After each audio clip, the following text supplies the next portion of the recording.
হরে কৃষ্ণা। সকল ভক্তজন জনপদ প্রণাম, সকলকে অনেক ধন্যবাদ একসঙ্গে হরিনাম করা, একসঙ্গে আজকের এই ক্লাসে জয়েন করার জন্য। আমাদের প্রভুপাদের প্রভুপাদের ভাগবতম পাঠ, প্রভুপাদের গ্রন্থ অধ্যয়ন, এই ক্লাসে জয়েন করার জন্য অনেক অনেক ধন্যবাদ সকলকে। প্রতিদিন আসলে জপা ক্লাসে বলতে বলতে অভ্যেস হয়ে যায় সেই জন্য ওইটাই বলা হয়ে যায়। তো যাই হোক, সকলকে ধন্যবাদ। আজকে আমরা একটু আগে শুরু করছি, যেহেতু আমি এখন চায়নাতে আছি। আপনারা জানেন যে টাইমটা 1 ঘন্টা 2 ঘন্টা 2.5 ঘন্টা এগিয়ে আছে। এখন এখানে প্রায় 7:40 বাজে। তো সকলকে ধন্যবাদ। আমরা আজকে আমাদের আহ শ্রীমদ্ ভাগবতমের প্রথম স্কন্দের প্রথম অধ্যায়ের তৃতীয় শ্লোক নিয়ে আলোচনা শুরু করব। আলোচনা শুরু আমাদের গত সপ্তাহে হয়েছে। এই সপ্তাহে আমরা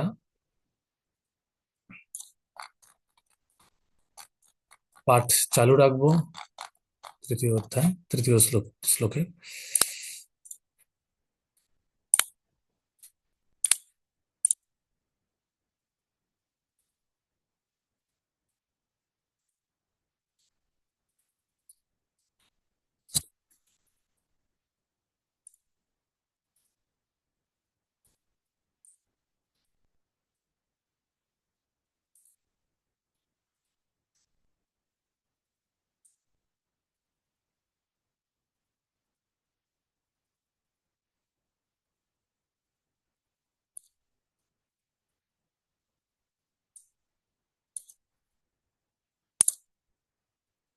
হরে কৃষ্ণা। সকলে দেখতে পাচ্ছেন? তাহলে আমরা প্রথমে শ্লোকটা পড়ার আগে আমাদের মঙ্গলাচরণ করে নেব। ওম অজ্ঞানতিমিরান্ধস্য জ্ঞানাঞ্জনশলাকায়া চক্ষুরুন্মিলিতং যেন তস্मै শ্রী গুরবে নমঃ। শ্রীচৈতন্যমনোভীষ্টং স্থাপিতং येन ভূতলে স্বয়ং রূপং কদা মह्यं দদাতি সপদান্তিকम्। বন্দেऽহং শ্রীগুরু শ্রীযুতপদকমलं শ্রীগুरून् वैष्णवांश्च श्रीरूपं साग्रजातं सहगण रघुनाथान्वितं तं सजीवं साद्वैतं सावधूतं परिजनसहितं कृष्णचैतन्यदेवं श्रीराधा कृष्णपादान् सहगण ललिता श्रीविशाखान्वितांश्च नमोऽहं विष्णुपादाय कृष्णपृष्ठाय भूतले श्रीमते भक्तिवेदान्त स्वामीति नामिने। नमस्ते सरस्वती देवे गौरवाणी प्रचारिणे निर्विशेष शून्यवादी पाश्चात्य देशतारिणे वंशाकल्पतरुभ्यश्च कृपा सिन्धुभ्येव च पतितानां पावनेभ्यो वैष्णवेभ्यो नमो नमो। हे कृष्ण करुणा सिंधु दीनबंधु जगत्पथे गोपेश गोपिका कांता राधा कांता नमस्तुते। तप्त कांचन गौरांगी राधे वृंदावनेश्वरी वृषभानुसुते देवी प्रणमामि हरिप्रिये। नीलाचल निवासाय नित्याय परमात्मने बलभद्र सुभद्राभ्यं जगन्नाथाय इति नमो। नमो महावदन्नाय कृष्ण प्रेम प्रदायते कृष्णाय कृष्ण चैतन्य नामिने गौरतिसे नमो। वंशाकल्पतरुभ्यश्च कृपा सिन्धुभ्येव च पतितानां पावनेभ्यो वैष्णवेभ्यो नमो नमो। जय श्री कृष्ण चैतन्य प्रभु नित्यानंद श्री अद्वैत गदाधर श्रीवासदि गौर भक्तवृंद। हरे कृष्ण कृष्ण कृष्ण हरे हरे, हरे राम राम राम हरे हरे।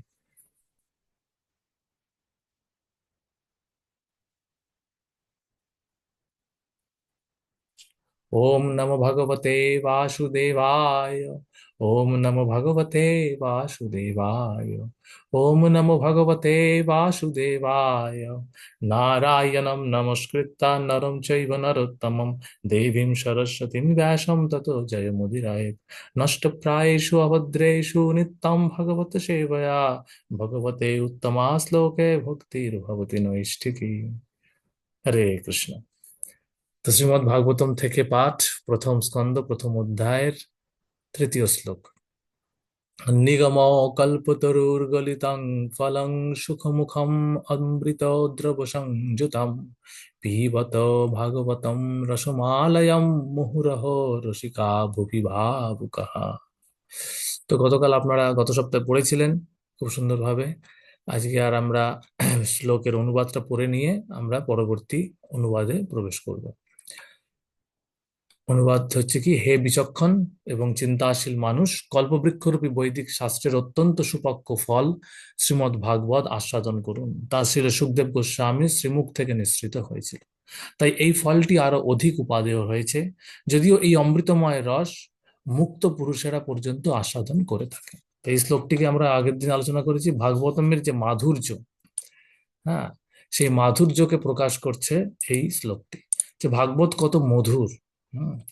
এর আগের শ্লোকে এই যে শ্রীমৎ ভাগবত, শ্রীমৎ কথাটার মানে কি, কে বলতে পারে?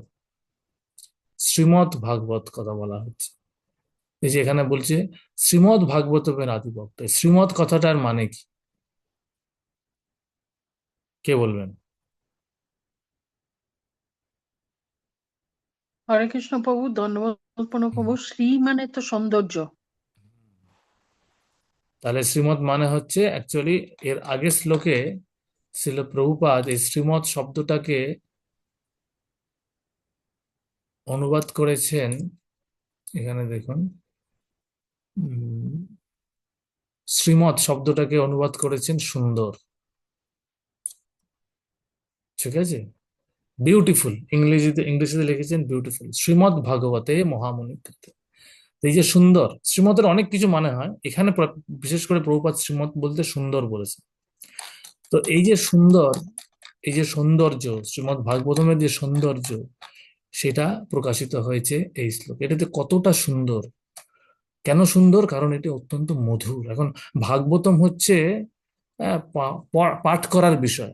পাঠ করার বিষয়টা হুম। কি করে মানে সুন্দর? সাধারণত আমরা বলে থাকি কোনো কিছুকে যখন সেটাকে আমরা দেখতে পাই, সৌন্দর্য আমরা অনুভব করি চোখের দ্বারা, হ্যাঁ। ঠিক আছে। বিশেষ মানে সাধারণভাবে সৌন্দর্য বলতে আমরা চোখের দ্বারা বুঝে থাকি, কিন্তু শ্রীমদ্ ভাগবতমের সেটাও আছে। শ্রীমদ্ ভাগবতম ভগবানের থেকে অভিন্ন। হ্যাঁ। তাই ভগবানও সুন্দর, তাই শ্রীমদ্ ভাগবতমও সুন্দর। তো সেই জন্য শ্রীমদ্ ভাগবতম, আরেকটা হচ্ছে কি, শ্রীমদ্ ভাগবতমের সৌন্দর্যকে আমরা কিভাবে অনুভব করব? শ্রীমদ্ ভাগবতম শ্রবণের মাধ্যমে, পাঠ করার মাধ্যমে। পাঠ করার মাধ্যমে কি করে পাবো তার মাধুর্য, সেটা যে কত মধুর শ্রীমদ্ ভাগবতম, সেইটা আমরা অনুভব করতে পারবো, এবং তার মাধ্যমে শ্রীমদ্ ভাগবতমের সৌন্দর্যকে আমরা অ্যাপ্রিসিয়েট করতে পারবো। তো এখানে সেই মাধুর্যতা তুলে ধরা হয়েছে। কেন শ্রীমদ্ ভাগবতম এত মধুর, হ্যাঁ, সেই কথা এখানে বলা হচ্ছে। সেই জন্য হে বিচক্ষণ এবং চিন্তাশীল মানুষ, কল্পবৃক্ষরূপী বৈদিক শাস্ত্রের অত্যন্ত সুপক্ক ফল শ্রীমদ্ ভাগবত আস্বাদন করুন। সুপক্ক ফল একটা গাছের, আমরা আলোচনা করেছি, একটা গাছের শেষ পরিণতি হচ্ছে, বা শেষ মানে তার যে সর্বোচ্চ উপহার একটা গাছের, একটা বৃক্ষের, সেটি হচ্ছে তার ফলের দ্বারা। হুম। তো শ্রীল সুখদেব গোস্বামীর শ্রীমুখ থেকে এবার সেই ফল যখন, হ্যাঁ, আমরা এখানে আলোচনা হবে, এখানে প্রপাত বুঝাবেন, সেই ফলটি আবার কি শ্রী সুখদেব গোস্বামীর মুখ থেকে নিঃসৃত হচ্ছে, সুখমুখ নিঃসৃত। এখানে বলা হচ্ছে সুখমুখ অমৃত দ্রব্য সংযুতম। তাই এই ফলটি আরো অধিক কিভাবে সুখদেবের গোস্বামীর মুখ থেকে নিঃসৃত হওয়ার ফলে সেটি সুবক্ষ, আরো আরো আরো সুন্দর হয়ে উঠছে, সেটা আমরা এখানে এই এই ইয়েতে প্রপাতের তাৎপর্য থেকে আলোচনা করব।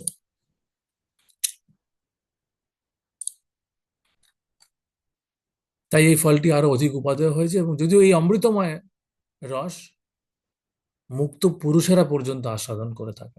এটা হচ্ছে আরেকটা গুরুত্বপূর্ণ বিষয়। মুক্ত পুরুষেরা সাধারণত সবকিছু থেকে উদাসীন থাকেন সাধারণভাবে, কিন্তু তারাও এই ফলটির প্রতি আকৃষ্ট। তারা সমস্ত প্রকার কর্মফলকে ত্যাগ করেছে, তারা কোনো কিছুর প্রতি আকৃষ্ট নয়, অনাসক্ত। যেমন সুখদেব গোস্বামী, তিনি সম্পূর্ণ মুক্ত আত্মা জন্ম মুহূর্ত থেকে। হ্যাঁ, আমরা তার জন্মের ইতিহাসে পড়েছি যে তিনি মাতৃগর্ভ থেকে জন্মগ্রহণ করেই তিনি গৃহত্যাগ করে চলে গিয়েছিলেন। হম। তা এই যে, হ্যাঁ, মুক্ত আত্মা, তারা পর্যন্ত এটি আস্বাদন করতে আগ্রহী, তাদের কাছেও এটি উপাদেয় লাগছে। হুম। তো এবার আমরা এখানে পড়বো তাৎপর্য। আমরা গত সপ্তাহে প্রথম অনুচ্ছেদটা পড়েছিলাম, আজকে আমরা দ্বিতীয় অনুচ্ছেদ। কে পড়বেন? দ্বিতীয় অনুচ্ছেদ আপনারা দেখতে পাচ্ছেন ভালোভাবে? হ্যাঁ প্রভু, হ্যাঁ, দেখা যাচ্ছে। হ্যাঁ, কে পড়বেন? পড়ুন দ্বিতীয় দ্বিতীয় প্রভু অনুচ্ছেদ। প্রভু, হ্যাঁ, পড়ুন। বেদকে কল্পবৃক্ষের সঙ্গে তুলনা করা হয়েছে, কেননা তাতে মানুষের জ্ঞাতব্য সমস্ত জ্ঞান রয়েছে। বেদে পরমার্থ বিষয়ক জ্ঞান যেমন প্রচার করা হয়েছে, তেমনি জাগতিক প্রয়োজনগুলি সম্বন্ধে তাতে বিশদভাবে আলোচনা করা হয়েছে।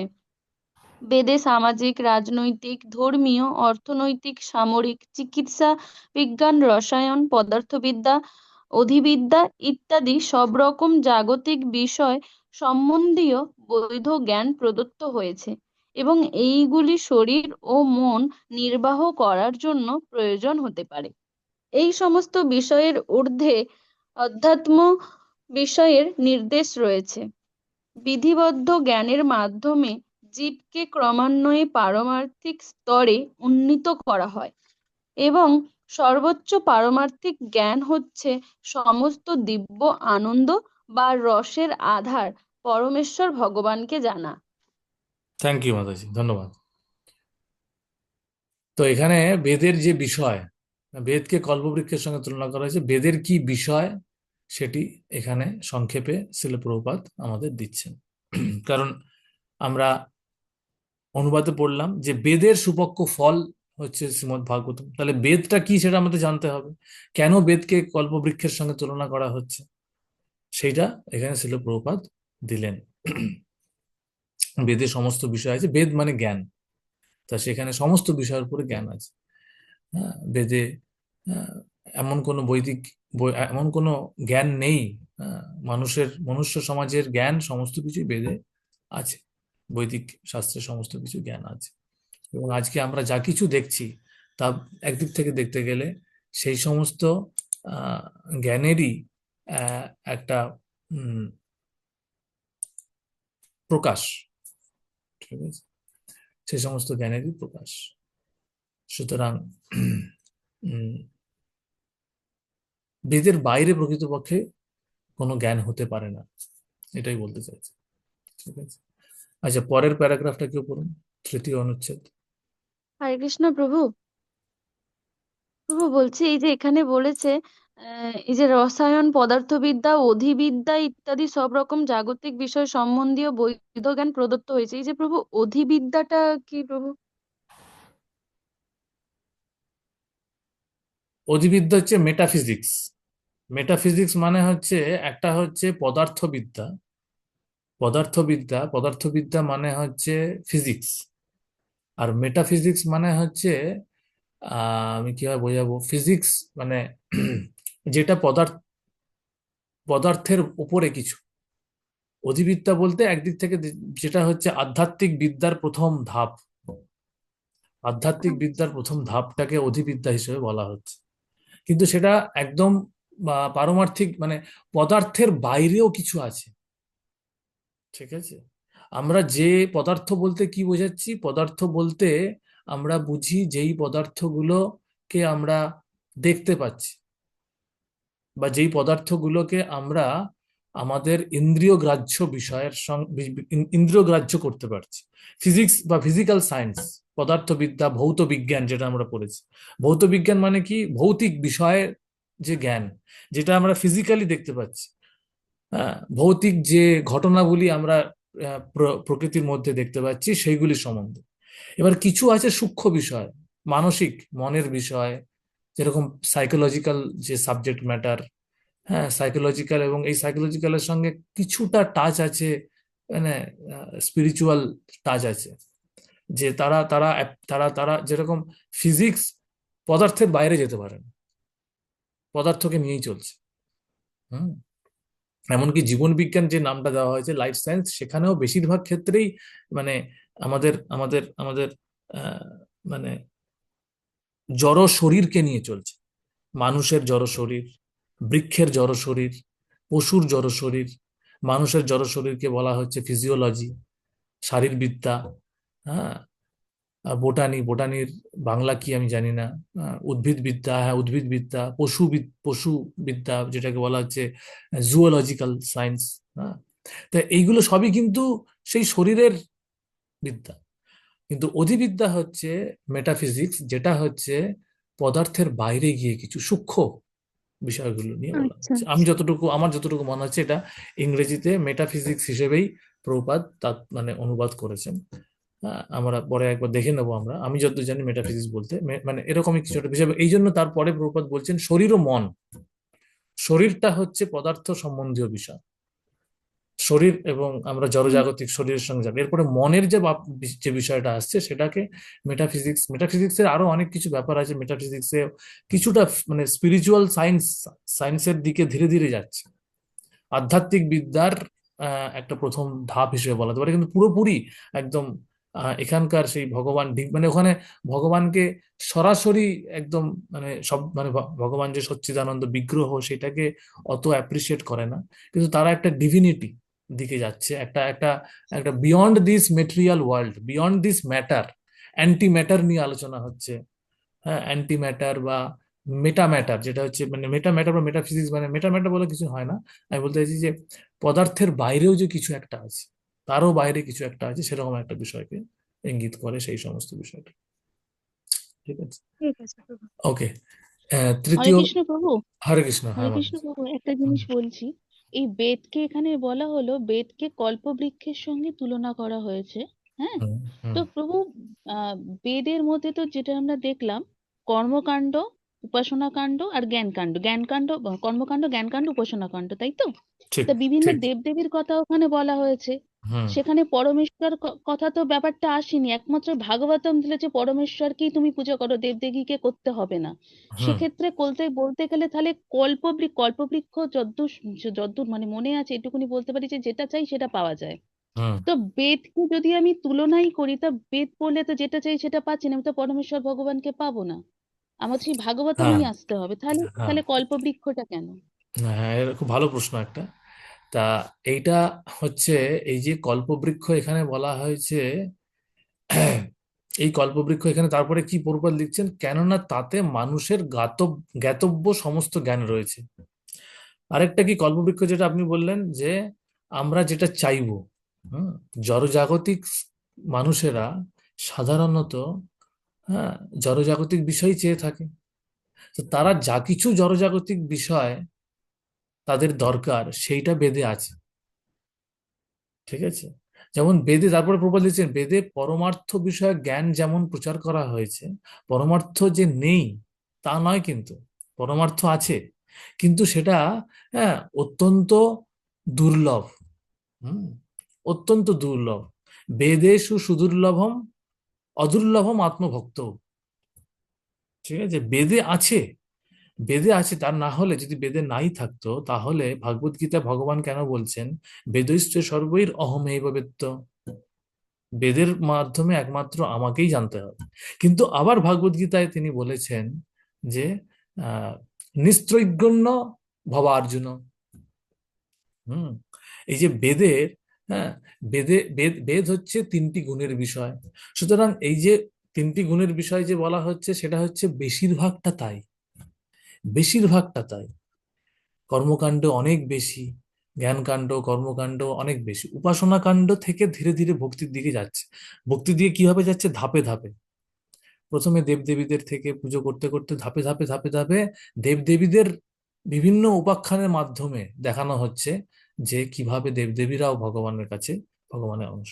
তা এটা বেদ একটা, বেদের মধ্যে আছে, না হলে বেদের এই যে আমরা ভাগবতম পড়ছি এটাকে কি বলা হচ্ছে, এটাকে বলা হচ্ছে বেদের সুপক্ষ ফল।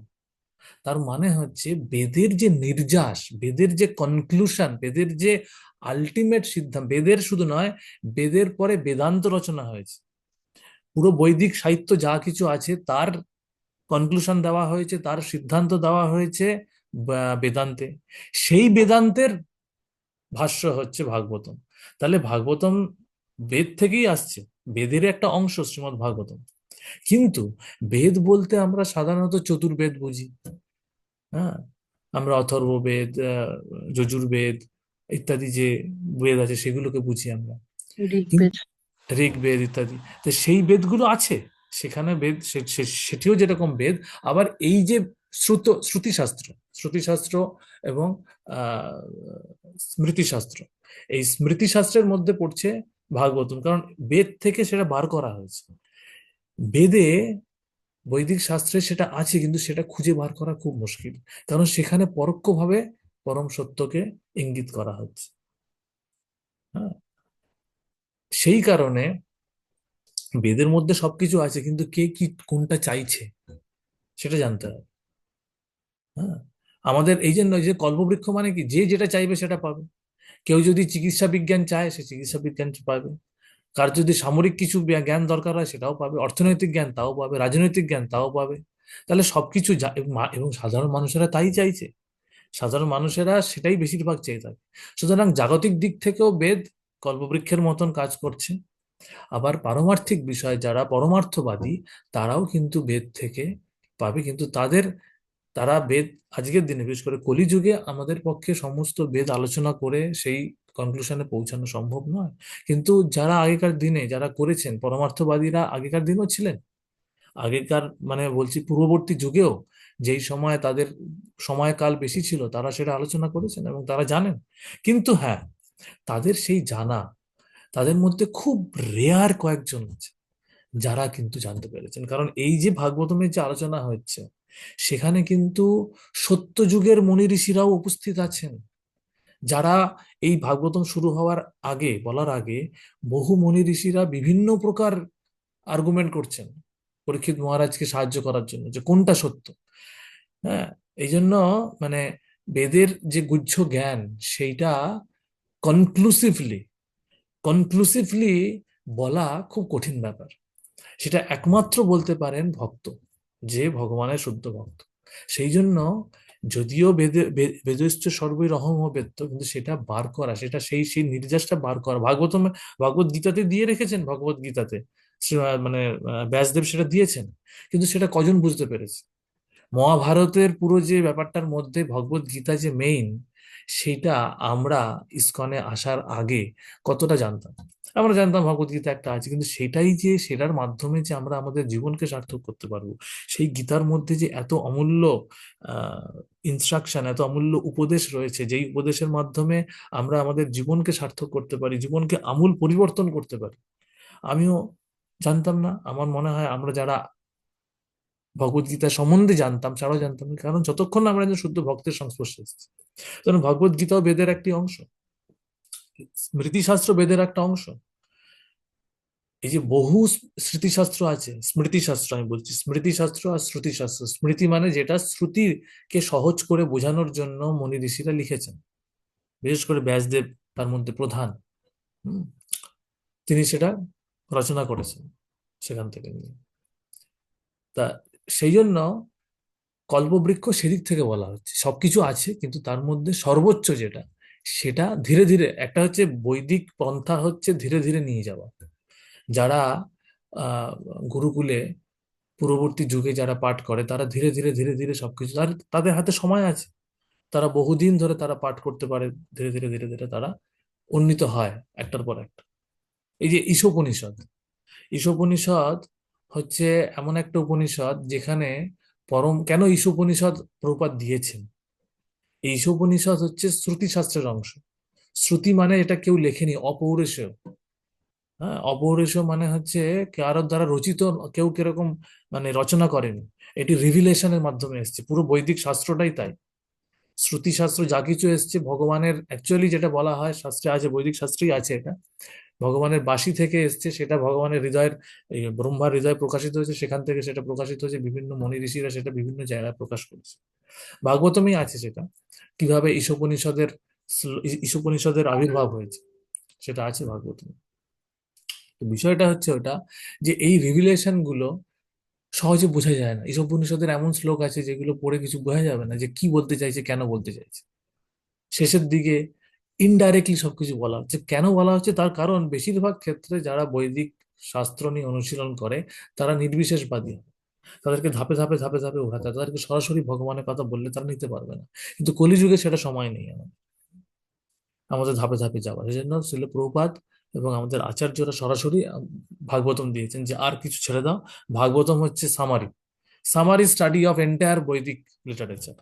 তো সেই জন্য এটা দিচ্ছে। তা সেই জায়গায় প্রভুপাদ নিয়ে যাচ্ছেন, আমাদেরকে বোঝাচ্ছেন যে কেন এটা সামারি স্টাডি। সেজন্য তিনি এটা কিন্তু বৈদিক শাস্ত্রর একটা অন্তর্গতই শাস্ত্র। আমাদের এটা প্রথম বুঝতে হবে যে এই যে ভাগবতম কিন্তু বৈদিক শাস্ত্রের অন্তর্গত। অনেকে মনে করে যে স্মৃতি শাস্ত্র বৈদিক শাস্ত্রের অন্তর্গত নয়, কিন্তু তা নয়।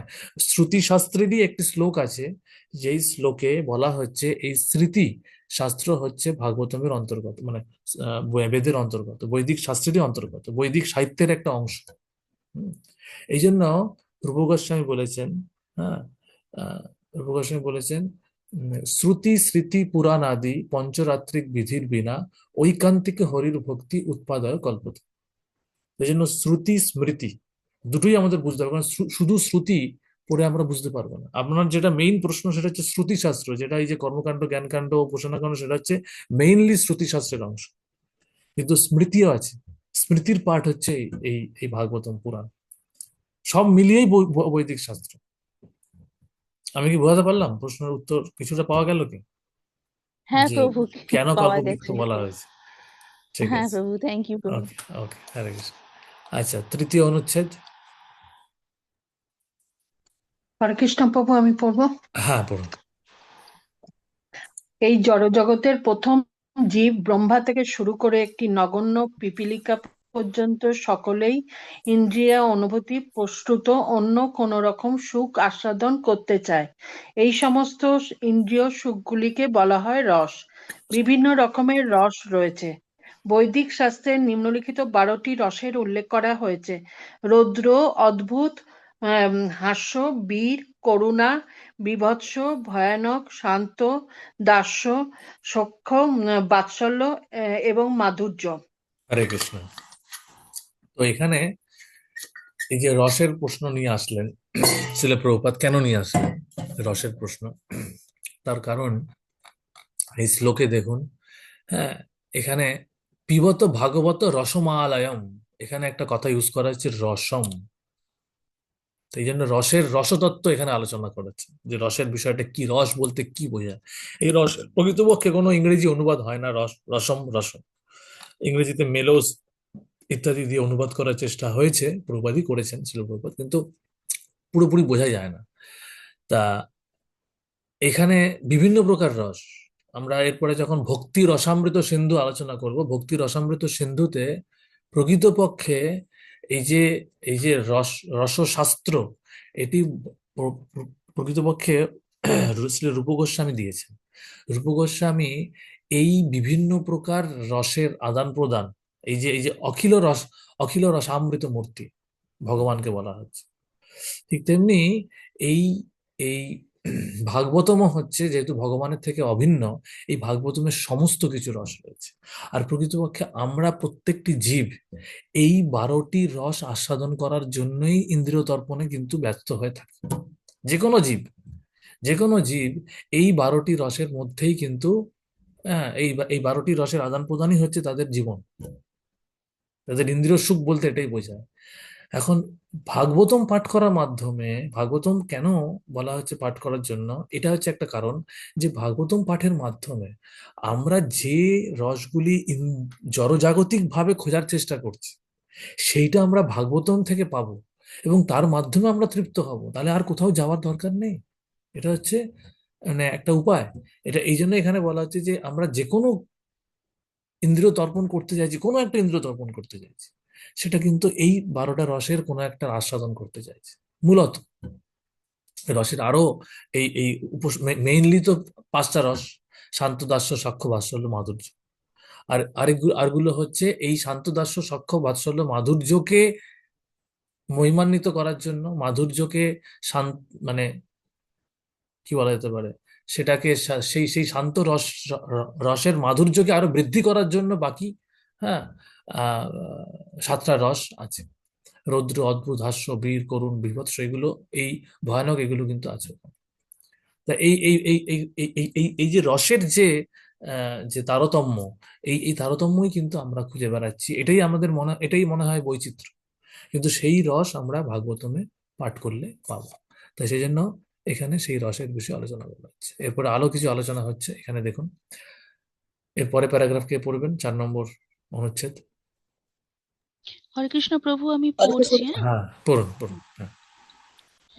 এই সমস্ত রসের সমন্বয়কে বলা হয় প্রেম। প্রেমের মুখ্য লক্ষণগুলি হচ্ছে সম্ভ্রম, সেবা, সখ্য, বাৎসল্য এবং মাধুর্য। এই পাঁচটি রস যখন অনুপস্থিত থাকে তখন প্রেম পরোক্ষভাবে হাস্য, অদ্ভুত, বীর, রৌদ্র, করুণ, ভয়ানক এবং বীভৎস রসের মাধ্যমে প্রকাশিত হয়। ওরে বাবা, কিছুই বুঝলাম না। যেমন কোনো পুরুষ যখন যখন কোনো স্ত্রীর প্রতি আসক্ত থাকে তখন সেই রসকে বলা হয় মাধুর্য রস। কিন্তু পরস্পরের প্রতি তাদের এই আসক্তি যখন ব্যাহত হয় তখন বিস্ময়, ক্রোধ, বীভৎস অথবা ভয়ানক ভাবের উদয় হতে পারে। অনেক সময় স্ত্রী পুরুষের প্রণয় ভয়ঙ্কর হত্যাকাণ্ডে পর্যবসিত হতে দেখা যায়। এই সমস্ত রসগুলি মানুষের সঙ্গে মানুষের অথবা পশুর সঙ্গে পশুর মধ্যে দেখা যায়। মানুষের সঙ্গে অন্য কোনো জীবের এই ধরনের বিনিময়ের সম্ভাবনা নেই। রসের বিনিময় স্বজাতির মধ্যেই হয়ে থাকে। গুণগতভাবে জীবাত্মা পরমেশ্বর ভগবানের স্বজাতীয়, তাই চিন্ময় স্তরে পরমেশ্বর ভগবানের সঙ্গে জীবের রস বিনিময় পূর্ণরূপে প্রকাশিত হয়। হুম, থ্যাংক ইউ। তো বোঝা গেছে, খুব সহজভাবে প্রভুপাদ বুঝিয়েছেন। হুম, যে এই যে আমাদের এটা প্রথমে প্রভুপাদ জড়জাগতিক বিষয় দিয়ে শুরু করেছেন, শেষ করেছেন পারমার্থিক বিষয় দিয়ে, শেষ করেছেন ভগবানকে দিয়ে। যে এই যে পাঁচটি প্রধান রস, প্রাথমিক রস, এই পাঁচটি প্রাথমিক রস, হ্যাঁ, রসের অনুপস্থিতি বাকি সাতটা গৌণ রসের প্রকাশ ঘটায়।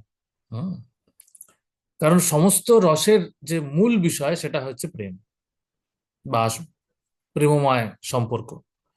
হ্যাঁ, তা সেখানে এখানে এখানে প্রথমে এই এই যে বিষয়টা এখানে, মানে বিষয় মানে রসেরই আদান প্রদানটা ডাইনামিক। এটি একটি মানে আহ, সচল বিষয়, এটি কোনো অচল বিষয় না। যে এই যে ইভেন ইভেন আমরা দেখি রাধা কৃষ্ণের যে সাধারণভাবে স্বামী স্ত্রীর মধ্যে যে যে মাধুর্য রস, হ্যাঁ, সেই মাধুর্য রসও কিন্তু সবসময় একই রকম ভাবে থাকে না। প্রেমিক প্রেমিকাদের মধ্যেও অনেক সময় মানে যেটা হয়, রাগ হয়, হ্যাঁ, অভিমান হয়, স্বামী স্ত্রীর মধ্যে হয়, সব জায়গাতে হয়, ভাই বোনের মধ্যে সেটা হয়। হুম, বা যেখানে যেখানে সখ্য রসের এখানে সব সব জায়গাতেই আছে। এই যে এখানে বলছে প্রেমের মুখ্য লক্ষণগুলো হচ্ছে সম্ভ্রম, সম্ভ্রমতা হচ্ছে শান্ত রসের সঙ্গে যুক্ত, সেবা, সেবা হচ্ছে দাস্যের সঙ্গে, সখ্যতা, সখ্য রসে, বাৎসল্য, বাৎসল্য, মাধুর্য, মাধুর্য। তাহলে এই এই যে লক্ষণগুলি, প্রেমের লক্ষণগুলি হচ্ছে বিভিন্ন রসের আদান প্রদান। কেউ সম্ভ্রমতার সঙ্গে প্রেম করছে, কেউ সেবার মাধ্যমে প্রেম করছে, কেউ সখ্যতার মাধ্যমে প্রেম করছে, কেউ বাৎসল্যতার মাধ্যমে প্রেম করছে, কেউ মাধুর্যতার মাধ্যমে প্রেম করছে। আরেকটা বিষয় হচ্ছে যে বিশেষ করে বৃন্দাবনের যে ভাবটা, সেখানে মূলত চারটি রস দেখা যায়, পাঁচটি রসই দেখা যায়, কিন্তু পাঁচটি রসের মধ্যে প্রত্যেকটাতেই মাধুর্য আছে। বৈকুণ্ঠে যেরকম মূলত সম্ভ্রম আছে, সম্ভ্রমতার মধ্যে দিয়ে দেখা যাচ্ছে, কিন্তু সম্ভ্রমতার সঙ্গে সেবা, হ্যাঁ, সেখানে মূলত শান্ত, দাস্য, সখ্যের অর্ধেক, আড়াইটা রসের কথা বলা হচ্ছে বৈকুণ্ঠে। তো এরকম বিভিন্ন জায়গায় বিভিন্ন পরিস্থিতিতে আমরাও, আমাদেরও যে অফিসে আমরা যখন যাই, অফিসে যখন আমরা কোনো কেউ কাজ করে, অফিসের কলিগদের সঙ্গে একটা ফর্মাল রিলেশন থাকে, হ্যাঁ, বন্ধুদের সঙ্গে কিছুটা ইনফর্মাল, সেটা হচ্ছে সখ্যতা। হ্যাঁ, আবার বাড়িতে সেটা আরো ইনফর্মাল, আরো মানে মানে ঘনিষ্ঠতা। তাহলে এইভাবে তারতম্য আছে প্রত্যেকটা জায়গায়, এবং প্রত্যেকটা জায়গায় তারতম্যের ভিত্তিতে যখনই যখনই সেখানে বিশেষ করে প্রেমের অনুপস্থিতি যত দেখা যাবে, তত এই অদ্ভুত, বীর, করুণা, ভয়ানক ইত্যাদি জিনিসগুলো আসবে। তো এই রসতত্ত্বের অনেক বিষয় আলোচনা করা যায়, এই রসতত্ত্ব নিয়ে ক্লাসের পর ক্লাস দেওয়া যাবে। তাই এটা সংক্ষেপে আমি এই ক্লাসটাতে মেইনলি প্রভুপাদের বই পড়ার ক্লাস। তো এখানে জাস্ট প্রভুপাদ যেটা বলেছেন তার ভিত্তিতে আমরা বোঝার চেষ্টা করছি। আমি তার বাইরে খুব বেশি মানে আলোচনা ঢুকতে চাইছি না। আপনাদের কোনো প্রশ্ন থাকলে সেটা উত্তর দেওয়ার চেষ্টা করব আমার যতটুকু উম, আমি শুনেছি বা পড়েছি। তা এখানে এটাই হচ্ছে বিষয় যে ক্রোধ, বিভৎসতা, ভয়ানক ভাবের উদয় হয়। যে এটা এটা আসলে এটা বোঝা গেল যে রসের যে মেইনলি 12টা রসের মধ্যে 5টা রস প্রধান, আর বাকি 7টা রস হচ্ছে তার অভাবে। এবং অনেক ক্ষেত্রে কি হয়, এই যে রসগুলি, এই রসগুলি কিন্তু আমাদের এই 5টা রসকে আরো বর্ধিত করে। যেরকম আহ আহ, বীর রস, বীর্যের সঙ্গে যখন ভগবান কোনো কিছু করছে, যেরকম, হ্যাঁ, আহ, মানে আমি ওভাবে এক্সাম্পল দেওয়াটা এখানে দিতে গেলে অনেক বেশি বড় হয়ে যাবে। সিম্পল যেটা যেটা বোঝা যেতে পারে যে এখানে এই যে বলা হচ্ছে যে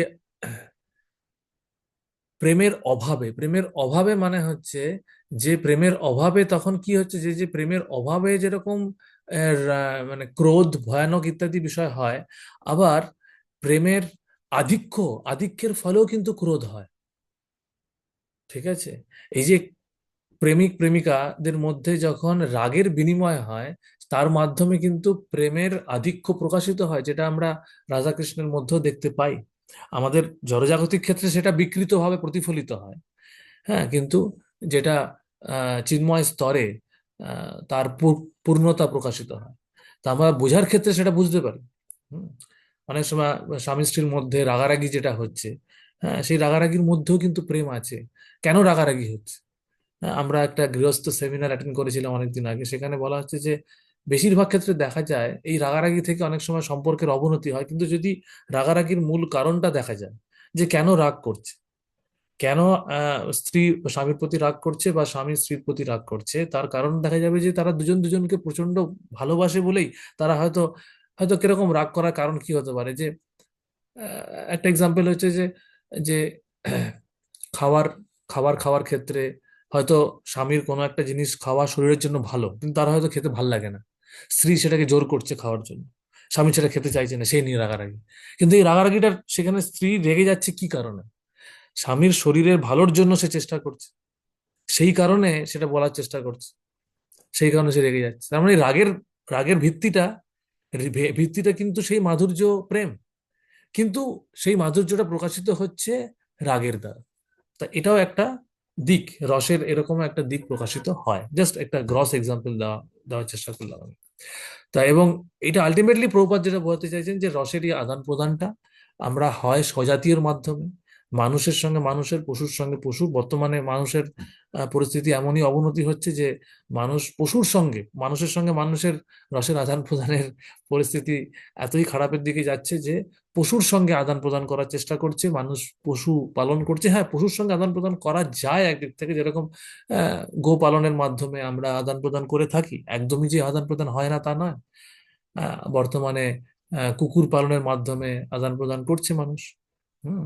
যেটা বৈদিক শাস্ত্র অনুযায়ী আগে ছিল না, তা সেটা হচ্ছে এখন, কি করা যাবে, সেটা এখন হয়। মানুষ কারোর সঙ্গে সম্পর্ক তৈরি করতে চাইছে, কিন্তু প্রকৃতপক্ষে একজন জীবাত্মা, হ্যাঁ, যার সঙ্গে সম্পর্ক, যার সঙ্গে রসের বিনিময়ের মাধ্যমে সবচেয়ে বেশি তৃপ্ত হতে পারে, সেটা হচ্ছে পরমেশ্বর ভগবান। কারণ গুণগতভাবে আমাদের যে স্বরূপ, আমাদের স্বরূপ একমাত্র ভগবানের স্বরূপের সঙ্গে অভিন্ন। আমরা যা কিছু সম্পর্ক এখানে জড়জগতে তৈরি করছি, সবই কিন্তু শরীরের ভিত্তিতে, যেটার সঙ্গে আমাদের স্বরূপের গুণের, স্বরূপ স্বরূপগত গুণের কোনো মিল নেই, সাদৃশ্যতা নেই। সেই জন্যই যে আর আমরা যাই কিছু করে নেই, না কেন, যত রকম উদ্ভাবন, মানে ইন্দ্রিয় তর্পণ, ইন্দ্রিয় তৃপ্তি করার নিত্য নতুন উপায় উদ্ভাবন করে নেই না কেন, আমরা সন্তুষ্ট হব না। কারণ স্বরূপত আমরা জড় শরীর নই। তাই আমাদের আহ, শুরুতে খুব ভাল লাগে, কারণ শুরুতে ইন্দ্রিয়ের কাছে, ইন্দ্রিয় কি করে, ইন্দ্রিয় যখনই নতুন কিছু পায় তখন সেটা আনন্দ পাওয়ার চেষ্টা করে, তার কাছে তখন নতুন লাগে। কিন্তু কিছুক্ষণের মধ্যেই সেই নতুন বিষয়টা পুরনো হয়ে যায়, সেই ইন্দ্রিয় তৃপ্তির সম্পৃক্ততার সীমায় পৌঁছে যায়। আর যখনই সে সম্পৃক্ত তার জায়গায় পৌঁছে যায়, তখনই তার কাছে সেটা একঘেয়েমি লাগে, বোরিং লাগে, আর সেটা ভালো লাগে না, সে যাই হোক না কেন। তার কারণ গুণগতভাবে সেই বস্তুটার সঙ্গে তার মিল নেই, স্বজাতীয় নয় সেটা। আজকে আমি যত দামি গাড়ি কিনি না কেন, যত দামি গাড়ি কিনি না কেন, আমি ভেতর থেকে সন্তুষ্ট হতে পারবো না। কারণ গাড়ি একটা পদার্থ, আমি একটা পদার্থ নই। সেই জন্য রসের আদান প্রদানটা একমাত্র সম্ভব স্বজাতীয়, আর সেই স্বজাতীয় হচ্ছে ভগবান। সেই জায়গায় আদান প্রদান করার কথা বলা হচ্ছে। পরের অনুচ্ছেদ। প্রভু একটা পূর্ব জিনিস, প্রভু একটা জিনিস, আচ্ছা মা, আচ্ছা প্রভু আচ্ছা মাতাজি, প্রশ্নটা আমরা একটু পরে নেই, তার একটু পরে আচ্ছা নিয়ে আচ্ছা তারপর ঠিক লাস্টে আছে। প্রশ্ন। আর আর পাঁচ, হ্যাঁ। হরে কৃষ্ণ হ্যাঁ, প্রভু। হ্যাঁ প্রভু পড়ুন। হ্যাঁ, পড়বো প্রভু। হ্যাঁ পড়ুন। হ্যাঁ, তাই শ্রুতি মন্ত্রে ভগবানকে রস বৈষ অর্থাৎ সমস্ত রসের উৎস বলে বর্ণনা করা হয়েছে। যখন পরমেশ্বর ভগবানের সঙ্গে কারুর স্বরূপগত রসের বিনিময় হয়, তখনই কেবল যথাযথভাবে আনন্দ আস্বাদন হয়, তখনই কেবল যথার্থভাবে সুখী হওয়া যায়। হরে কৃষ্ণ, শ্রুতি থ্যাংক ইউ। মন্ত্রে হ্যাঁ পড়ুন, পরেরটা পড়ুন, পরেরটা পড়ুন। হ্যাঁ। শ্রুতি মন্ত্রে বলা হয়েছে যে প্রতিটি জীবই তার স্বরূপে কোনো বিশেষ রসে পরমেশ্বর ভগবানের সঙ্গে সম্পর্কযুক্ত। মুক্ত অবস্থাতেই কেবল জীবের স্বরূপগত রস পূর্ণরূপে অনুভূত হয়। জড়জগতে যে রস আস্বাদিত হয়ে থাকে তা প্রকৃত রসের বিকৃত প্রতিফলন এবং অনিত্য। জড়জগতে রসের যে প্রকাশ দেখা যায় তা হচ্ছে চিন্ময় রসগুলির জড়জাগতিক রূপ, তা প্রকৃত রস নয়। হরে Krishna, thank you Mataji, Hare thank you, Krishna. Thank you, thank you. তো আমি এটাই বলছিলাম যে আমরা এটা অলরেডি আলোচনা করে নিয়েছি। এই এখানে যেটা বলা হয়েছে যে প্রকৃতপক্ষে আমরা যা কিছু করার চেষ্টা করছি, প্রকৃতপক্ষে সেইটা বিকৃত জড়জাগতিক রূপ। সেজন্য আমাদের সেটা সন্তুষ্ট করতে পারছে না, এই জন্য আমরা সুখী হতে পারছি না। এই জন্য যথার্থভাবে সুখী হতে গেলে আমাদের, হ্যাঁ, অখিল রসামৃত মূর্তি সেই ভগবানের সঙ্গে সম্পর্কিত হতে হবে। হ্যাঁ, রস বৈষ অর্থাৎ সমস্ত রসের উৎস হচ্ছে ভগবান। আর প্রত্যেকটি জীব, এই যে কথাটা, এটা সবচেয়ে গুরুত্বপূর্ণ।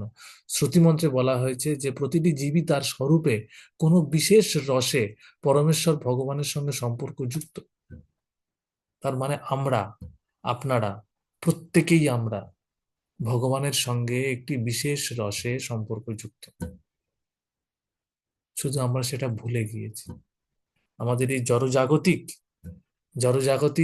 এই যে এই যে আচ্ছাদন, এই আচ্ছাদনের দ্বারা প্রকৃতপক্ষে এই জড়জাগতিক চেতনায় আমরা এখন আছি বলে আমরা ভুলে গিয়েছি। কিন্তু এই কোন রসে আমরা আছি সেটা প্রকাশিত হয় আসক্তি স্তরে, কিছুটা প্রকাশিত হওয়া শুরু হয়। হুম। কিন্তু সেটা অত্যন্ত উন্নত স্তর। হ্যাঁ, স্বরূপ স্বরূপ সিদ্ধি হয় আসক্তি স্তরে। তখন ভক্ত একটি বিশেষ ভাবে ভগবানকে সন্তুষ্ট করার চেষ্টা করে। সেটা জগতিক এই জড় শরীরে সেটা সম্ভব হয়, কিন্তু সেটা খুব রেয়ার, সেই রিয়েলাইজেশন। সেজন্য আমাদের এরকম কৃত্রিম ভাবে চেষ্টা করার প্রয়োজনীয়তা নেই। আমাদের এইটুকু জানা দরকার, এটুকু জানার মাধ্যমে আমরা সন্তুষ্ট হওয়ার চেষ্টা করতে পারি। এবং আমাদের বোঝা উচিত যে যে ভগবান আমাদের কাছ থেকে যে রসের আস্বাদনের জন্য আমাদেরকে তিনি সৃষ্টি করেছেন, সেটা ভগবান মিস করছেন, সেটা তিনি পাচ্ছেন না। তা আমরা ভগবানকে বঞ্চিত করে রেখেছি এই জড় জগতে থাকার মাধ্যমে। তো পুরো কৃষ্ণ ভাবনামৃত আন্দোলনের মূল উদ্দেশ্য এটাই, সেই অরিজিনাল যে সম্পর্ক, সেই সম্পর্কে ফিরিয়ে দেওয়া। এই যে মুক্ত অবস্থাতেই কেবল জীবের স্বরূপগত রস পূর্ণরূপে অনুভূত হয়। আর এই মুক্ত অবস্থা প্রাপ্ত হওয়া সম্ভব এই জড় জগতে অবস্থান করার মাধ্যমে, বা জড় জগতের থেকেও করা সম্ভব। যেটা আমি আজকে জপা ক্লাসে বলছিলাম কিছুটা, যে নারকলের উদাহরণ দিয়েছেন প্রভুপাদ। ঝুনো নারকল, ঝুনো নারকল কি হয়, নারকল, হ্যাঁ, নারকলের কখনো কখনো নারকল যখন আমরা পাড়া হয় গাছ থেকে, তখন কিছু নারকলের ছোবড়া ছাড়িয়ে নারকল বার করতে অনেক কঠিন হয়, এত আঁকড়ে থাকে পুরো ছোবড়াটা।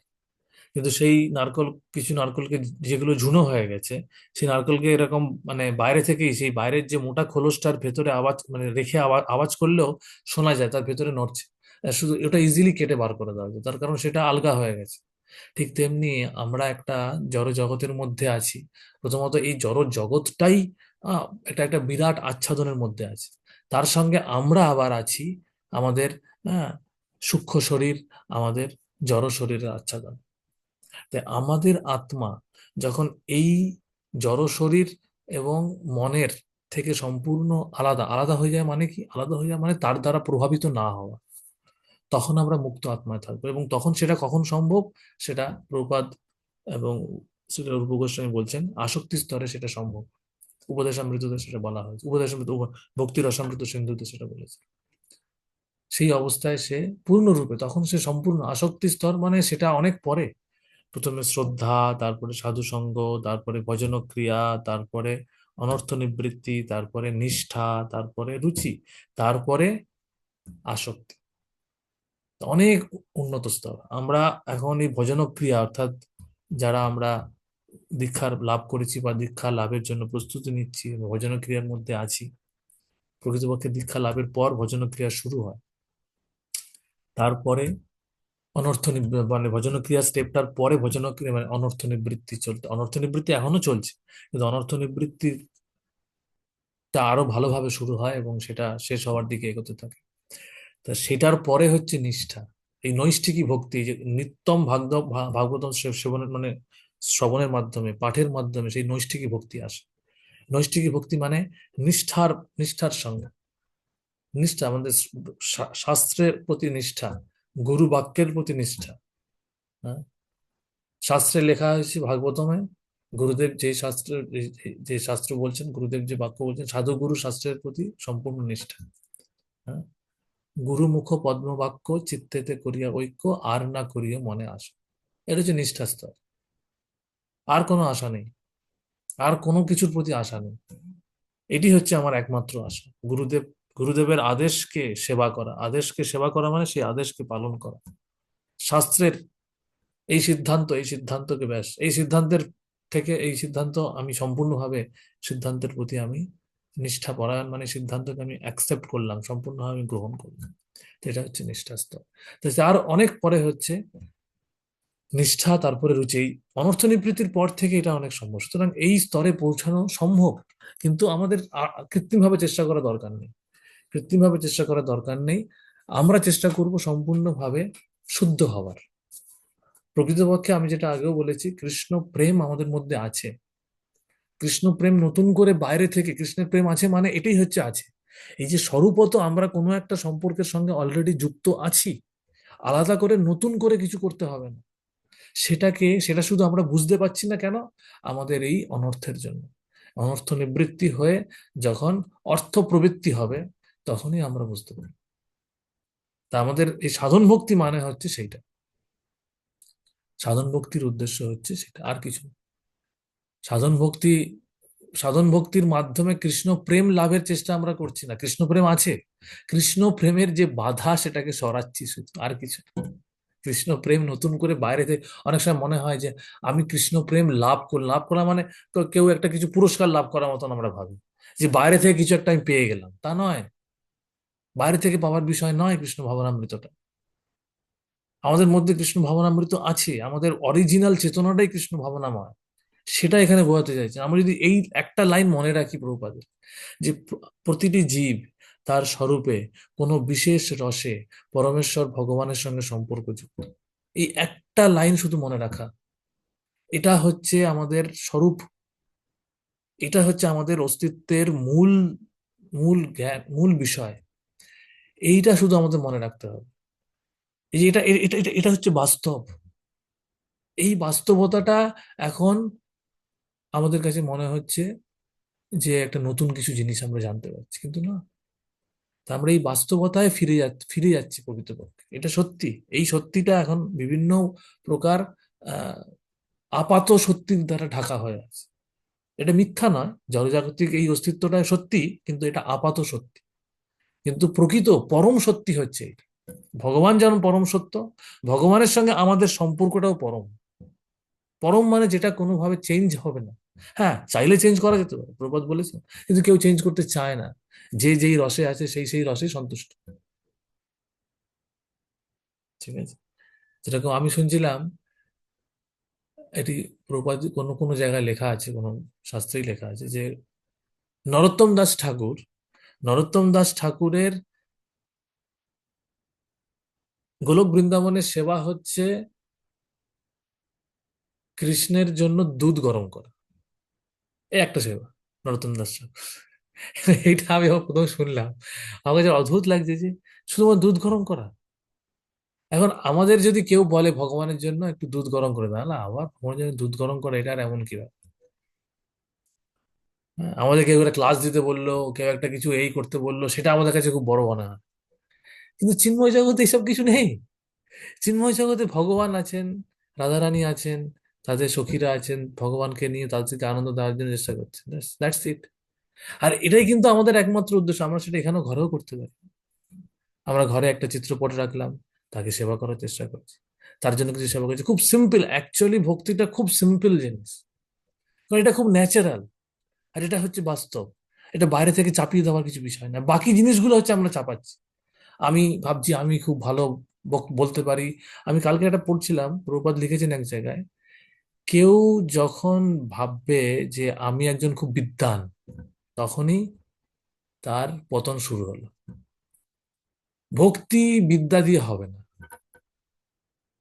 পাণ্ডিত্য দিয়ে ভক্তি হবে না। ভক্তির জন্য বিনম্রতা দরকার, সরলতা দরকার। তা এই এই সরলতার সঙ্গে প্রভুপাদেরই একটা বাক্য যদি আমরা মনে রাখি, ভাগবতমেরই একটা সেন্টেন্স, আমরা কালকে হরিনামের সময় যদি আমরা এই একটা সেন্টেন্সকে মনে রেখে হরিনাম করার চেষ্টা করি, যে হ্যাঁ আমি আপনারই, শুধু আমি ভুলে গেছি, আমাকে সাহায্য করুন, আমাকে গ্রহণ করুন, আমাকে আপনার আমার এই স্বরূপকে উপলব্ধি করার জন্য, আমি আমার স্বরূপে এখন আমি দাস। আমার এখন একটাই, কি আমাদের দীক্ষার পরে কি নাম পাই আমরা? অমুক অমুক দাস। দাস মানে আমরা সেবক। আমরা অন্য কি রস, আমাদের এই একটা রস এখন আমাদের গুরুদেব দিয়েছেন, এখনই একটা রস।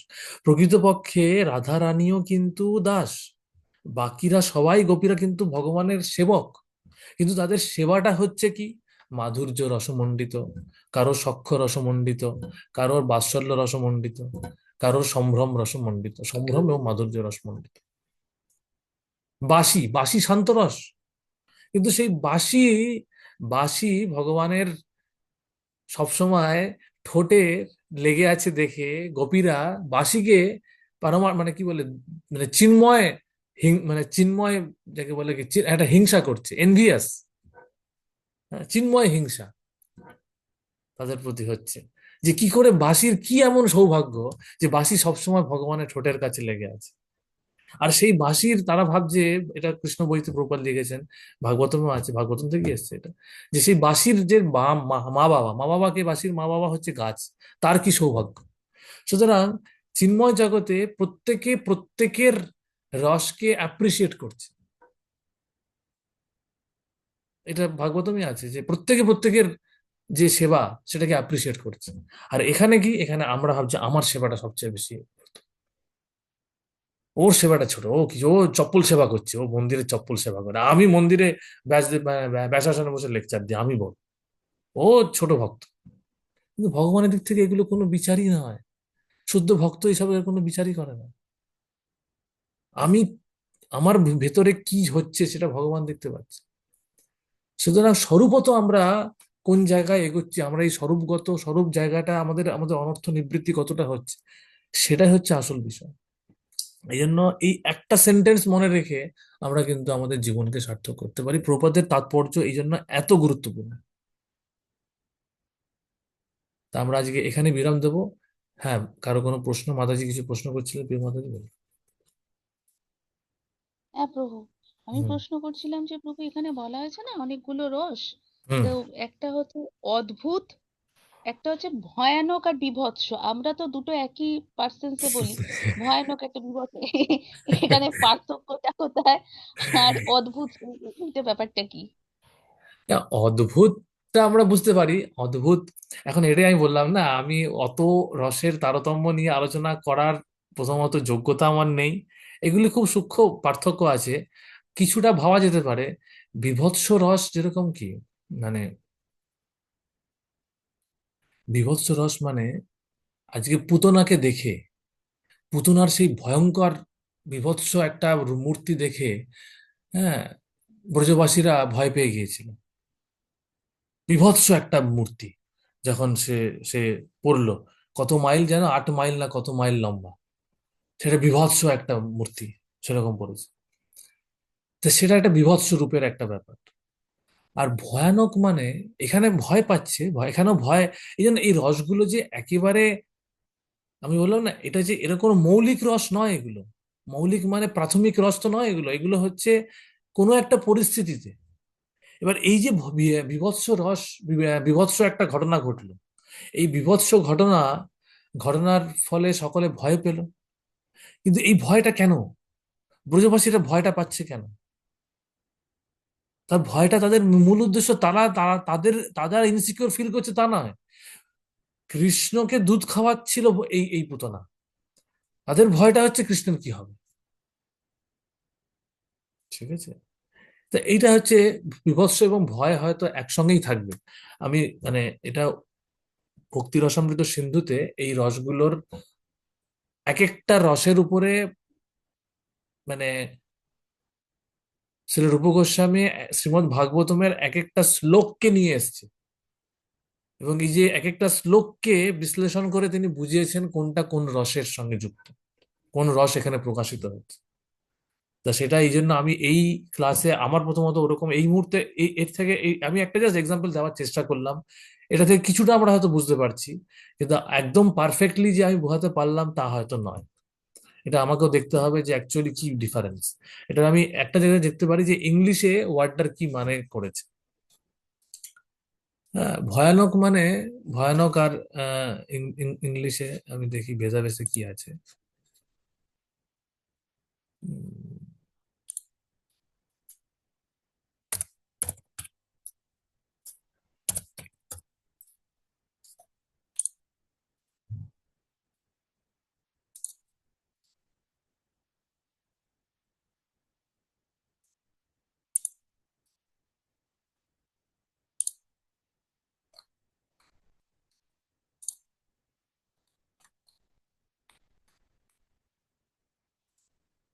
হুম, ইংলিশে যেখানে ভয়ানক মানে হরার, বীভৎস মানে শক, শকিং বলছে। হুম, হরার মানে হচ্ছে, হরার মানে আমরা যেটা বলতে পারি উম, এই যে অদ্ভুত মানে হচ্ছে ওয়ান্ডার। ওয়ান্ডারটা অনেক অদ্ভুত, ওয়ান্ডার অদ্ভুতটা যেটা হচ্ছে যে এই যে আহ, নরসিংহ ভগবানের এই যে রূপ, ওখানে অদ্ভুত ওয়ার্ডটা ইউজ করা হয়েছে, তাই না? এই যে একই সঙ্গে ভগবান আবির্ভূত হচ্ছেন নরসিংহের রূপে, নর এবং সিংহ, এটা অদ্ভুত একটা রূপ, এটা অদ্ভুত। আর এই রূপটা দেখে, এই রূপটা দেখে, এই রূপটা কিন্তু মানে মানে রীতিমতো ভয় সৃষ্টি করছে, ভয়ানক একটা অবস্থা সৃষ্টি করছে। ভয়ানক অবস্থা সৃষ্টি করছে, কে ভয় পাচ্ছে? ভয়ানক অবস্থা সৃষ্টি করছে কিন্তু হিরণ্যকশিপু ভয় পাচ্ছে, প্রহ্লাদ মহারাজ ভয় পাচ্ছে না, হিরণ্যকশিপু এবং অন্যান্য সকলেই ভয় পাচ্ছে। তাহলে এটা একটা অদ্ভুত একটা রূপ।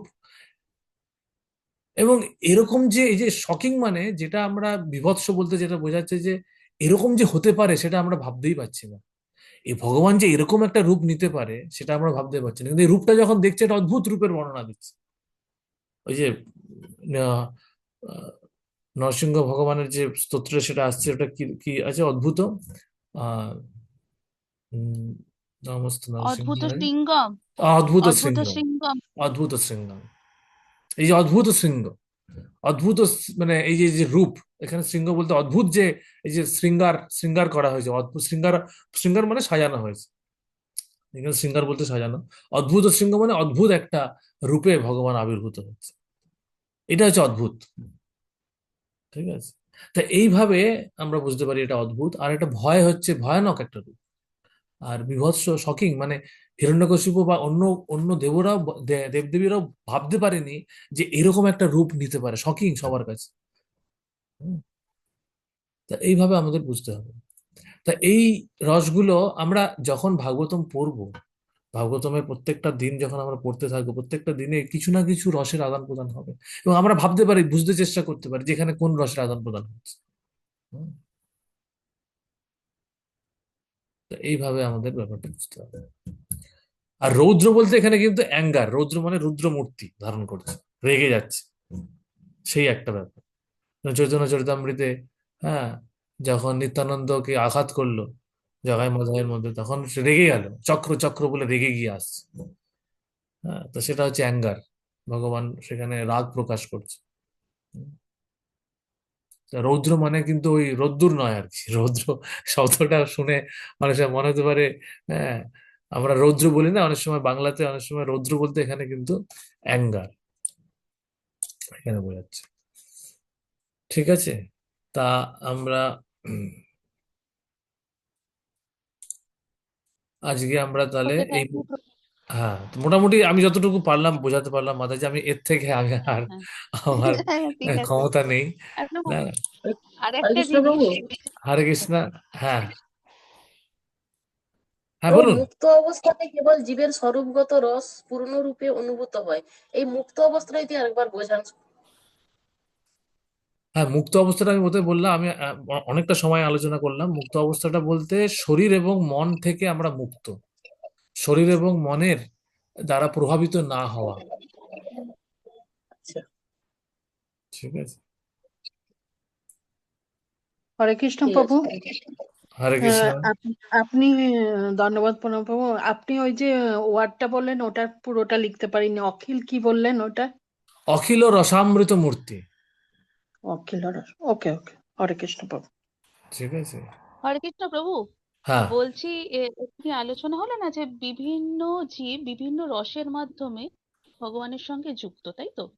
তো হ্যাঁ। প্রথমে আমরা তো সেটা জানি না, দীক্ষার মাধ্যমে আমরা দাস্যর মানে অ্যাজ এ দাস্য মাধ্যমে আমরা যুক্ত হচ্ছি। হুম। তারপর যখন কেউ আবার ব্রাহ্মণ দীক্ষা পাচ্ছে, তখন এইভাবে আস্তে আস্তে উঠছে না, ব্রাহ্মণ দীক্ষা দাস্য ব্যাপারটা। দীক্ষা ব্রাহ্মণ দীক্ষা দাস্য রস, সেখানে নাম আমরা আপাতত দাস্য রসেই আছি। আমাদের এখানে দাস্য রসেই প্রভুপাদ আমাদের যে আহ রাধাকৃষ্ণের সেবা মন্দিরে যে করার যে বিধান দিয়েছেন, পঞ্চরাত্রিক বিধি যেটা, এই পঞ্চরাত্রিক বিধির কথা আমরা আলোচনা করেছি, সেই ইয়েতে আলোচনা হয়েছে না, পঞ্চরাত্রিক বিধি, পঞ্চরাত্র, এই যে শাস্ত্রটা, এই শাস্ত্রটা, হ্যাঁ, সঙ্গে বদ্রীনারায়ণে প্রাপ্ত হয়েছেন, বদ্রীনাথের কাছ থেকে পেয়েছেন নারদ মুনি। হুম। সেই সেই গল্পটা আমরা পড়েছিলাম, সেই ইয়ের মধ্যে ঢুকে যাচ্ছে একটা কলসির মধ্যে নারদ মুনি ঢুকে যাচ্ছে, সেখানে কোথায় চলে যাচ্ছে, তারপরে গিয়ে পেয়েছে। তা সেখানে এই যে হুম। হুম। বদ্রীনারায়ণের যে বদ্রীনারায়ণের কাছ থেকে যে পেয়েছে, সেটা নারায়ণ, লক্ষ্মী নারায়ণ, লক্ষ্মী নারায়ণকে পুজো করার যে বিধি, সেই বিধি। রাধা কৃষ্ণকে পুজো এইভাবে হয় না, রাধা কৃষ্ণের পুজো অধিকার আমাদের নেই প্রকৃতপক্ষে। হ্যাঁ, রাধা কৃষ্ণের একটাই মাত্র সেবা আমরা করে থাকি, সেটা হচ্ছে ঝুলন যাত্রা। এই ঝুলন আবার বৈকুণ্ঠে নেই। বৈকুণ্ঠে লক্ষ্মীনারায়ণকে ঝোলায় বসিয়ে কেউ ঝোলায় দোল দেওয়া হয় না। সেটা একমাত্র আহ, গোলক বৃন্দাবনে আছে, বৃন্দাবনে আছে, আর কোথাও নেই। তা একটা মাত্র সেবা আমাদের দিয়েছেন, এই একটা সেবা, যেটা হচ্ছে কৃষ্ণের সঙ্গে সম্পর্কিত। এমনকি রথযাত্রার মধ্যেও যে সেবাটা, সেই সেবাটাও অনেক বেশিরভাগটাই হচ্ছে সেখানে নারায়ণকেই আমরা একদিক থেকে দেখতে গেলে কৃষ্ণকে, কিন্তু তিনি সেই ঐশ্বর্যময় কৃষ্ণ, দ্বারকাধীশ কৃষ্ণকে আমরা নিয়ে যাচ্ছি। হম সুতরাং আমাদের এখানে যে সেবাটা, আমরা সবসময় প্রভুপাদ এখানে আমাদের দাস্য রসেই সেবা করার কথা বলেছি। তার মানে এই নয় যে আমরা এই যে অন্যান্য যে উন্নয়ন, যে এই যে যে উন্নীত হওয়া ধীরে ধীরে, সেই উন্নীত হওয়ার পন্থাটা ভেতরে ভেতরে হচ্ছে সকলের, সেটা বাইরে প্রকাশিত হওয়ার বিষয় নয়। তার কারণ এখানে সেটা প্রকাশ করার সুযোগ নেই। ঠিক আছে, এখানে সেটা প্রকাশ করার সুযোগ নেই, সেটা প্রকাশ করার দরকারও নেই। হ্যাঁ, সেটা আর মানে সেটা সেটা মানে কি বলবো, এটা খুব পার্সোনাল ব্যক্তিগত বিষয় একটা। ঠিক আছে, এবং আমাদের ভক্তদের মধ্যে হয়তো, যারা উন্নত ভক্তদের মধ্যে হয়তো কেউ আছেন যারা উন্নত স্তরে আছেন, কিন্তু তারা সেটাকে প্রকাশ করেন না কখনো, সেটাই তাদের বিনম্রতা। আজকে যেরকম আমরা দেখেছি ভক্তি বিনোদ ঠাকুরের জীবন, ভক্তি সিদ্ধান্ত সরস্বতী ঠাকুরের জীবন, তারা প্রত্যেকেই একজন মঞ্জুরি। ভক্তি সিদ্ধান্ত সরস্বতী ঠাকুর হচ্ছেন মঞ্জুরি একজন, হ্যাঁ, ভক্তি বিনোদ ঠাকুর হচ্ছেন একজন আহ উম, স- ভুলে যাচ্ছি আমি, সখী বা তিনি গোপী একজন, ঠিক আছে। তা এনারা কিন্তু এই সমস্ত কিছু প্রকাশ করেননি তাদের জীবনে, তারা সেটা তো তাদের সেই রসে তারা ছিলেন, কিন্তু তারা সেটা বাইরে প্রকাশ করেননি, ঠিক আছে। তো আমাদের এটা বুঝতে ঠিক হবে, আছে। গৌর কিশোর দাস বাবাজি মহারাজ। সুতরাং এইগুলো হচ্ছে স্বরূপগত যে বিষয়টা, সেটা আমাদের অন্তরের মধ্যে, অন্তরের বিষয়, সেটা ভগবান এবং ভগবানের, মানে ভগবানের সঙ্গে ডাইরেক্টলি পার্সোনাল, সেটা একটা রিলেশন। সেই রিলেশনটা অনেক ক্ষেত্রে আছে। যারা গুরুদেব তাকে বুঝতে পারেন সেটা তাকে বলেন, কিন্তু আমাদের এখানে প্রভুপাদ ওইসব কিছু আলোচনা করেননি, কারণ আমাদের অবস্থা অনেক পতিত। আমরা এখন কিছু বুঝতে পারবো না, বিশেষ মানে এই জন্য আমাদের জন্য অনর্থ নিবৃত্তির পরে আমরা এগুলো চিন্তা ভাবনা আসবে। অনর্থ নিবৃত্তি এখনো হয়নি, হয়েছে কিনা আমরা জানি না, নিষ্ঠা স্তরে। তারপরে রুচি, রুচি মানে এমন একটা স্তর যেই সময় বলা হচ্ছে যে কৃষ্ণের নাম বন্ধ করতেই ইচ্ছা হবে না, কৃষ্ণ নাম নিরন্তর চলতেই থাকবে। কিন্তু আমাদের সেরকম কি হচ্ছে সেটা আমরা নিজেরাই বুঝতে পারবো, যে কৃষ্ণ নাম থামাতে পারছে না, কৃষ্ণ নাম থামছেই না জিহাদ এতে। তো সেইটা আমাদের বুঝতে হবে, ঠিক আছে। হরে কৃষ্ণা, ঠিক আছে, থ্যাংক সকলকে ইউ। অনেক ধন্যবাদ। তো আর কারো প্রশ্ন আছে কিছু? প্রশ্ন না থাকলে আমরা তাহলে আজকে এখানে শেষ করব।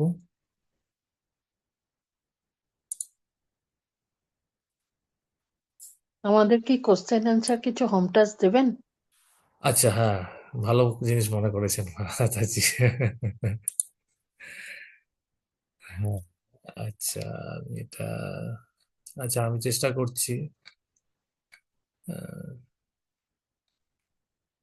হ্যাঁ, এটা একটা ভালো প্রশ্ন, যে কেউ একজন নোট করে লিখুন, লিখে আমাকে একটু জানিয়ে দেবেন, বেদকে কল্পবৃক্ষের সঙ্গে কেন তুলনা করা হয়েছে? এটা নিয়ে আজকে আলোচনা হয়েছে অনেকটা। হুম। প্রভু, কোশ্চেনটা বে- আরেকবার বলুন। বেদকে কল্পবৃক্ষের হুম। সঙ্গে কেন তুলনা করা হয়েছে?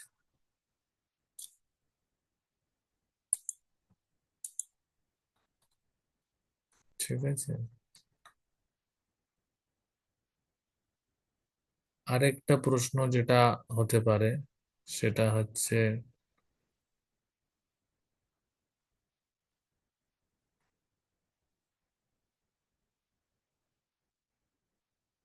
জীবাত্মা কিভাবে যথার্থভাবে সুখী হতে পারে?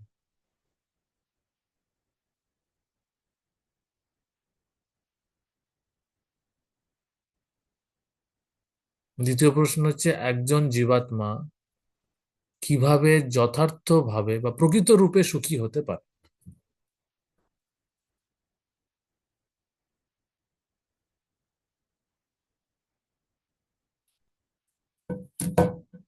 ঠিক আছে।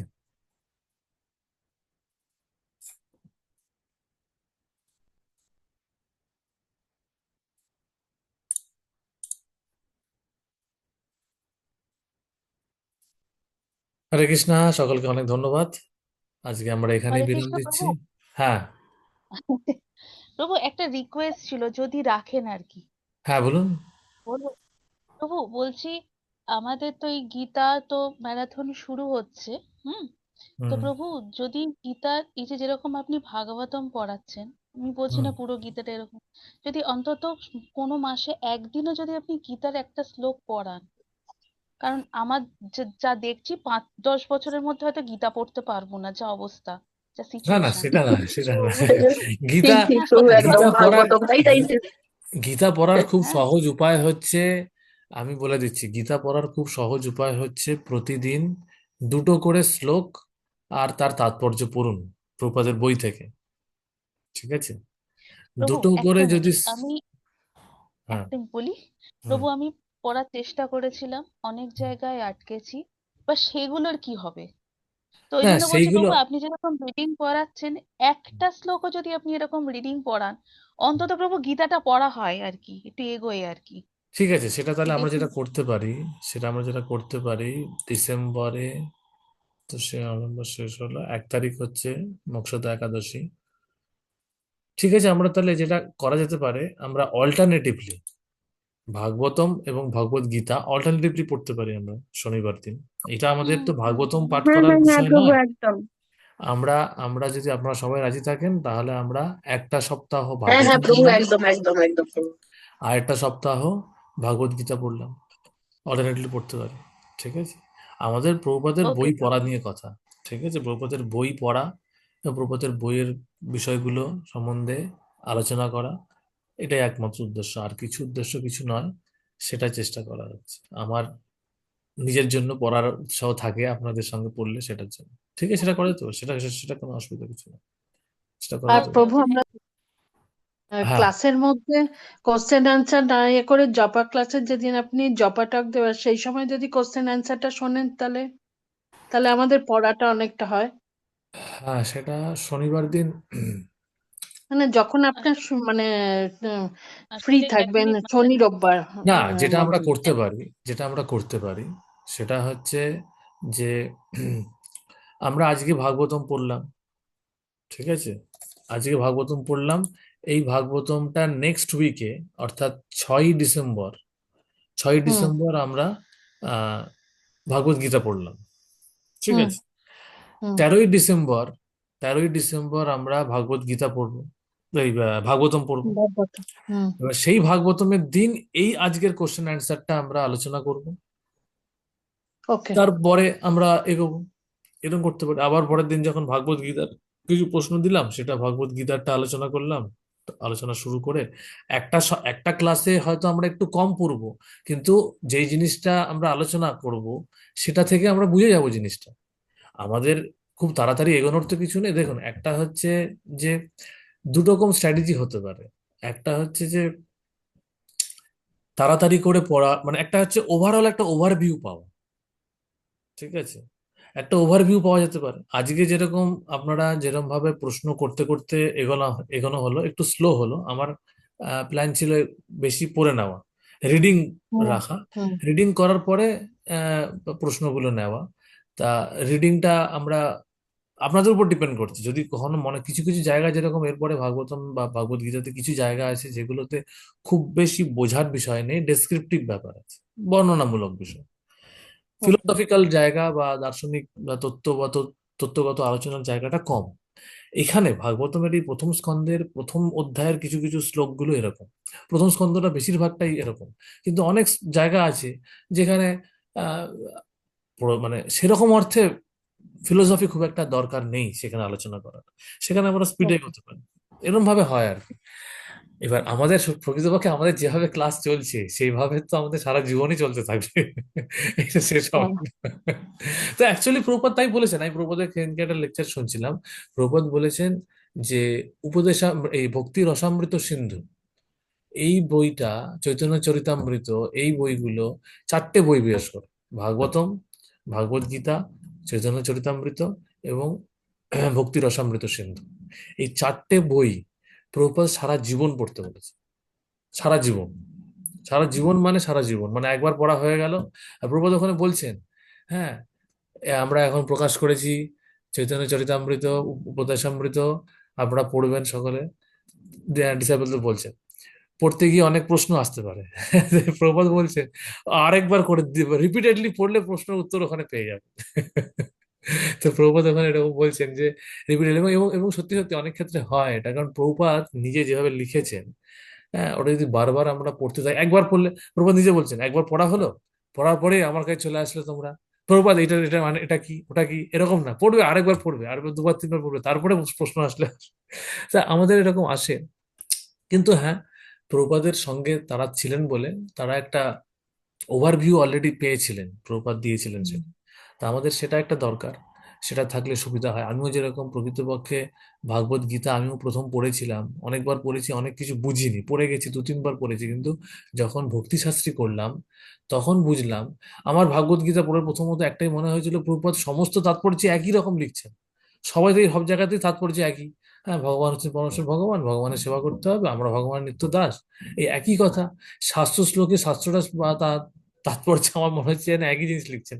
কিন্তু ভক্তিশাস্ত্রী যখন আমি করলাম, তখন আমি বুঝলাম যে তা নয়। প্রভুপাদের প্রত্যেকটা তাৎপর্য হচ্ছে বিশেষ তাৎপর্য। আচার্যদের তাৎপর্য যখন পড়া শুরু করলাম, তো প্রভুপাদের প্রত্যেকটা তাৎপর্য খুব বিশেষ। এবং এখন আমি যখন পড়ছি ভাগবতম, এখন বুঝতে পারি প্রত্যেকটা তাৎপর্যে, প্রত্যেকটা অনুচ্ছেদে প্রভুপাদ কোনো একটা প্রশ্নের উত্তর দিচ্ছেন, কোনো একটা তত্ত্ব আলোচনা করছেন। তা সেটা আমরা আস্তে আস্তে বুঝতে পারছি পড়ার মানে। এই জন্য শাস্ত্র অধ্যয়ন কৌশল বলে একটা বিষয় আছে, সেইটা যখন আমরা জানবো, তখন আমাদের অধ্যয়ন করার উৎসাহ বাড়বে, ইন্টারেস্ট বাড়বে, আর সেটা করে আমরা যা বুঝতেও পারবো। ঠিক আছে, তো যাই হোক, হবে, কোনো অসুবিধা নেই। আমাদের একটু লেগে থাকতে হবে, তাহলেই হবে, কোনো অসুবিধা নেই। ওকে। হরে কৃষ্ণা, সকলকে অনেক ধন্যবাদ, আপনারা এতক্ষণ সময় দিয়ে শুনলেন। ঠিক আছে, তো আমরা এভাবে এগোতে পারি, আমি এটা মনে মনে ভাবছিলাম যে একদিন ভাগবত গীতা ভাগবতম করা যেতে পারে, কিন্তু ভাগবত গীতা হয়তো অফলাইনে শুরু হবে। হ্যাঁ, সেটা হয়তো শুরু হতে আপনাদের একটু দেরি আছে। শনিবারের ব্যাচে যারা আছে তাদের হয়তো কুন্তী মহারানীর শিক্ষাটা অফলাইনে হয়ে যাওয়ার পর ভাগবত গীতায় শুরু হবে। ঠিক আছে। ও বাবা, তবু আমাদের শুরু আমাদের হবে। হ্যাঁ, আমাদের আপনাদের তো দেরি মানে আছে। 5-6 বছর চিন্তা হচ্ছে 10 নম্বর চ্যাপ্টার নিয়ে 3 দিন। এবার তো ওটা হতে হতে তো আরো 2 বছর। এবার তো হ্যাঁ, কেলেং 5-6 বছর প্রভু গীতাটা পড়বো না, এটা হয়? না না, এটা গীতাটা তো বড় পড়তে হবে, বিরক্তকর গীতাটা তো লাগে। পড়তে হবে, গীতাটা পড়তে হবে, পাঁচ গীতাটা ছ তো বছর পড়তে। হয়ে যাচ্ছে, অত দেখুন দেখুন না, 2 বছর হয়ে যাচ্ছে। না পিউ না, সেটা মাতাজি, তো। আপনার তো 10 নম্বর চ্যাপ্টার, আমরা তো 6 নম্বর চ্যাপ্টারেই আটকে গেছি। আমাদের তো আর সে কি? অনলাইনে ভাগবত গীতার ক্লাস বন্ধ হয়ে গেল। কোনটা? সে কি? ওই ওই ক্লাসটা? হ্যাঁ, ওই ক্লাসটা অনলাইনে তো বন্ধ। 6 নম্বর ওই, চ্যাপ্টারেই আমরা আটকে গেলাম না, ওই হঠাৎ করে। ক্লাসটা, ওই ক্লাসটা দেখুন, ওই ক্লাসটা আছে, দাঁড়ান, এখানে আমি এখানে বোধহয় অনেক কিছু, সবাই এত ব্যস্ত কিছু হয়ে রেকর্ডিং গেলেন। রেকর্ডিং হলে মুশকিল আছে, দাঁড়ান আমি এটাকে বন্ধ করি, হ্যাঁ, আগে হ্যাঁ। রেকর্ডিংটা বন্ধ